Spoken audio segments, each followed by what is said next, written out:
Yo, what's up? What's up? What's up? It's Monday. Thank God we made it to see another Monday.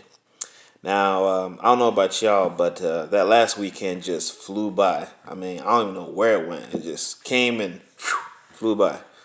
But it's Monday. Thank God we made it to see another Monday. So, today's episode is Monday Vibes, episode 9. We're getting up there. And today's episode, or the topic of today's episode is what are you willing to sacrifice to be successful? Okay. Now, this message goes out especially to all my young folks out there. Okay. All you who are listening, I have one question. What price are you willing to pay to be successful? Okay. Now, think about that for a second. What costs are you willing to pay to be the boss? Right? It seems like everybody want to be the boss, but nobody want to pay the costs, right?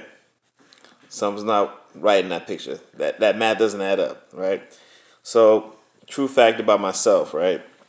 A little bit about myself. I am a entrepreneur and a business owner, right? And I talk to a lot of other entrepreneurs and business owners, and it seems through conversation, it seems like we've noticed that there's a big misconception, right? That a lot of people who aren't business owners just think that business owners, we just sit back and just call the shots, right? Where in reality, owning a business is very, very stressful, okay? Because at the end of the day, you're responsible for your own business, right? If something goes wrong, and I mean, if anything goes wrong, they're going to hold you responsible. Why? Because that's your name on that building. That's your name on that billboard, right? That's your business. Even if one of your employees happens to curse out a customer or God forbid, even injure somebody, they're not going to even go after that employee. They're going to go after you because you're the boss, right? You pay the cost to be the boss, right? So I also noticed that a lot of people just want the image of being successful instead of actually doing what it takes to be successful, right? Another way of saying it is that they just want to shine, but they don't want to grind, right? Well, it doesn't work that way.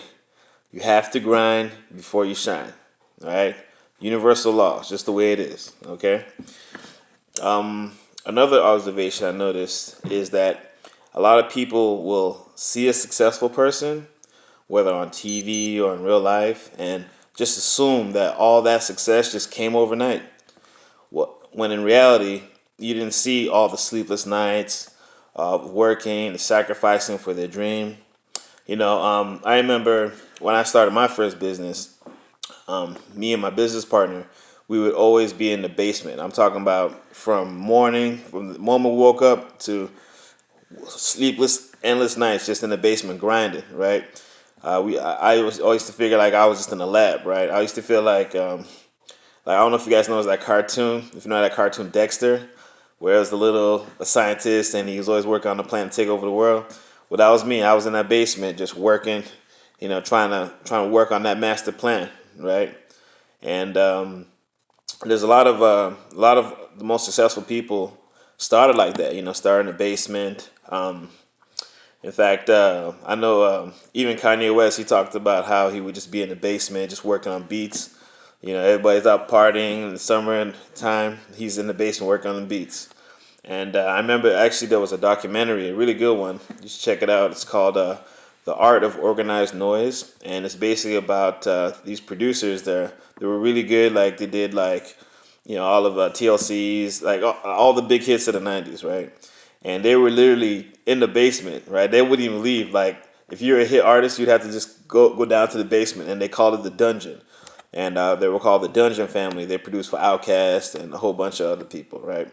But the common theme here is that a lot of time people see all the big success of these big companies, and they all started in the basement or in the garage.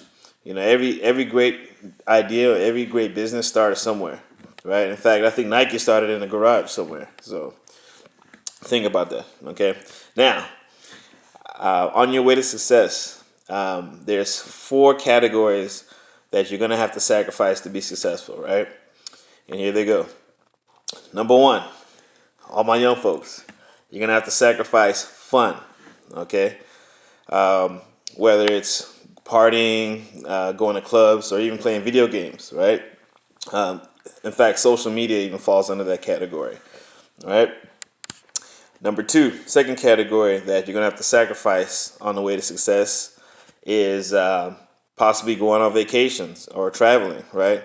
I remember when I was younger, just a bachelor, I used to just take trips. You know, I'd travel like every other month, right? But then when I started to sacrifice, for my business and my financial goals and my retirement, I had to, instead of spending that money on vacation traveling, I actually had to invest that money right into myself, my business, or heck, even saving for a rainy day. Because as business owners, things can turn left real quick, and if you don't have that savings, you can go bankrupt real quick.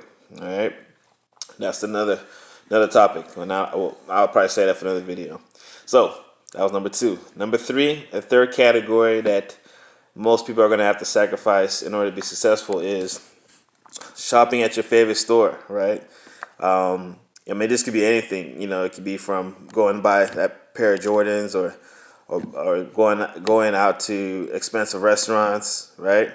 If you're focused on your goal, you don't have time or the money to blow on things that aren't going to help you reach your goal. That's the thing. You have to be focused on that goal. All your time and effort, every dollar you got to go right back to investing into that dream. Okay, so that's three. Number four, and this is probably the biggest one. Fourth category that you're gonna have to sacrifice on the road to success is relationships. Now, obviously, there's basically two categories. You're gonna, if as long as you're grinding and you're focused on that dream or that goal, it's going to bring a severance in relationships with either your family or friends, right? Now, family, obviously, if you tell them what your dreams are and your goals, they should understand, right? And if they don't, then I don't know what to say. But people who really love you, as long as they see you focusing and working hard on your goal, they should support you, right? And if they don't, that's a good indicator that they're not really your loved ones, right? Especially when it comes to friends, right? Now, should you even decide to even have to explain to them that you're focusing and working on a dream, and you can't dedicate time to them or going out with them, then that's a friend you need to cut off immediately, or as TSA says, expeditiously, right? But yeah, usually when you're working and you're focusing, your relationships are going to suffer.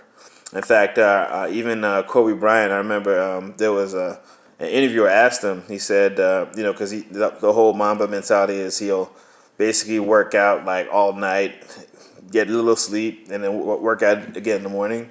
And the interviewer asked him, he said, how does this affect your relationships with your family or friends?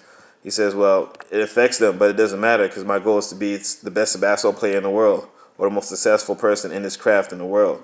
And there's only 24 hours in a day. So if you're spending time with on anything other than your goal or getting better, then it's going to be hard for you to be successful in that field, right? So those are the basic four categories. I don't want this video to get too long, so I'm going to pretty much wrap this up. Some tips, ending tips is you must be willing to sacrifice short-term pain for long-term gain. All right.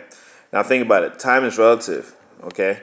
For example, we're already in the third month of 2020. Right. Time is flying by fast, and a lot of young folks I notice they'll say some things like, "Oh, I don't want to go to a technical college and get a certification in 6 months. I don't want to go to school for 6 months to get a certification, or I don't want to go to junior college for a year and get a certificate. Become an electrician, get a trade." And these are things that can put $40,000, $50, $60, even $80,000 in your pocket just for 1 year, 12 months, right? Think about where you were a year ago. Heck, I can remember a year ago to this date exactly how I felt, what I was thinking, and it feels like yesterday, right? So time is relative, right? And also, as I wrap this up, life is like seasons, right? There's a season to plant the seeds, then there's a season to reap the rewards and the harvest of all of your hard work, right? It's time to collect on that hard work, right? Time to plant the seed and the time to harvest that reward, okay? And finally, there's also a saying, right, that everybody wants to get to heaven, but nobody wants to die, right? So ask yourself, what are you willing to let die in order to be successful, right? Remember, no pain, no gain. All right, so that's about it. So go ahead, like and share this video with anybody that doesn't understand what real hard work and what real sacrifice really means. Okay, and remember to please subscribe and hit the notification bell so that you'll be notified when I drop my next video. All right, so this is your boy Daniel Karoma Jr. I love you. I pray that you have a blessed and productive week, and I look forward to seeing you again on Friday. All right. Have a great week. I love you. Peace.